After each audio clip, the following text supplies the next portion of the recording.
जनाधिक्य, तो भारत में जनाधिक्य है या नहीं, इस पर आज हम विचार करेंगे। माल्थसियन जो सिद्धांत है जनसंख्या के लिए, वो कहता है कि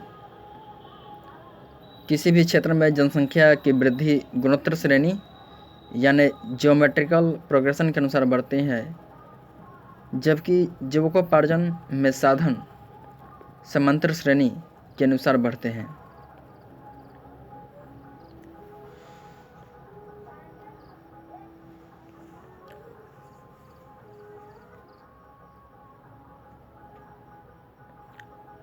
अब आगे बात है कि विद्वानों में मतभेद है। कुछ का कहना है कि भारत में जनाधिक्य नहीं है, अगर यहाँ के संसाधनों का उचित रूप से प्रयोग किया जाए तो भारत अपना आत्मनिर्भर रूप से भरण पोषण कर सकता है, अतः यहाँ पर जनाधिक्य नहीं है। इस प्रकार से दो विचारधारा बन गया है, एक आशावादी और एक निराशावादी। आशावादी विचारधारा कहती है कि भारत में जनाधिक्य नहीं है, जबकि निराशावादी विचारधारा मानती है कि भारत में जनाधिक्य है, और इसको लेकर के दोनों ने अपना अपना तर्क दिया है। अब निराशावादी विचारधारा जनाधिक्य होने के पक्ष में तर्क दिए हैं, जिसमें है जनसंख्या की वार्षिक वृद्धि दर खाद्य सामग्री की दर से अधिक है। इसमें लिखा है कि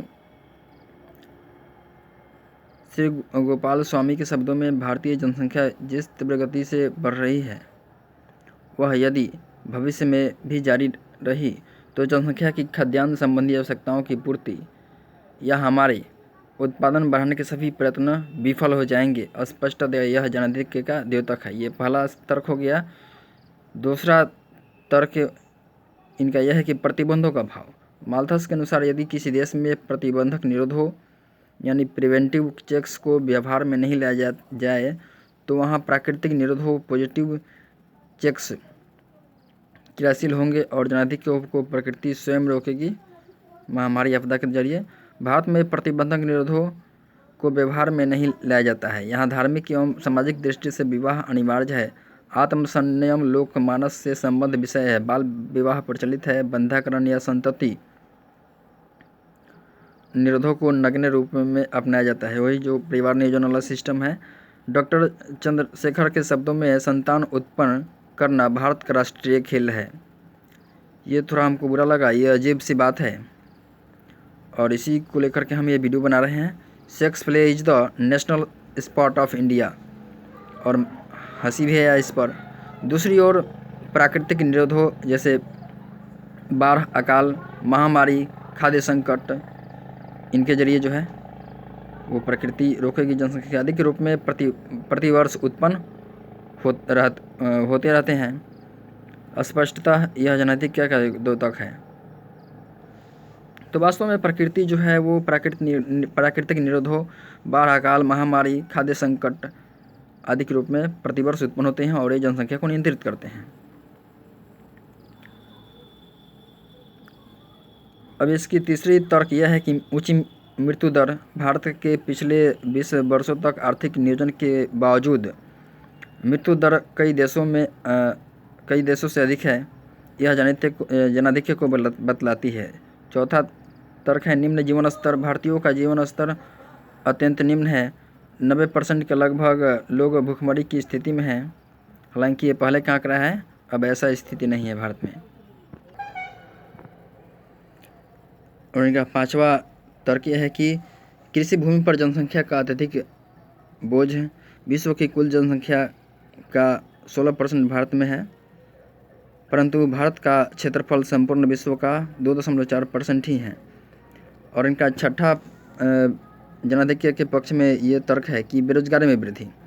3 पंचवर्षीय योजनाओं, 3 वार्षिक योजनाओं, चतुर्थ योजना, पंचवर्षीय योजनाओं के क्रियान्वयन के बावजूद प्रति वर्ष बेरोजगारी बढ़ती ही जा रही है, जो जनाधिक्य को बतलाती है। ये भी सही है। प्रति वर्ष लगभग 60 लाख के करीब यहाँ पर बेरोजगार लोग जो है हो जाते हैं बेरोजगार हर एक वर्ष में 60 लाख लोग यहाँ पर बेरोजगार हो जाते हैं।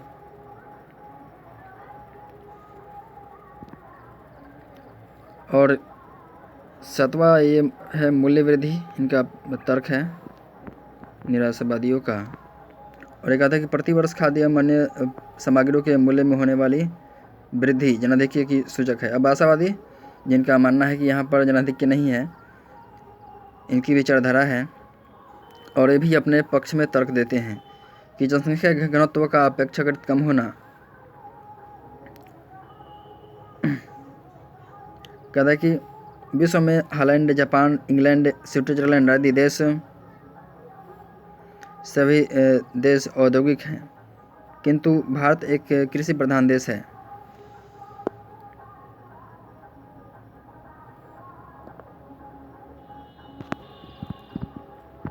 विश्व में हॉलैंड, जापान, इंग्लैंड, स्विट्जरलैंड आदि देशों में जनसंख्या घनत्व भारत से अधिक है, अतः भारत में जनाधिक्य नहीं है,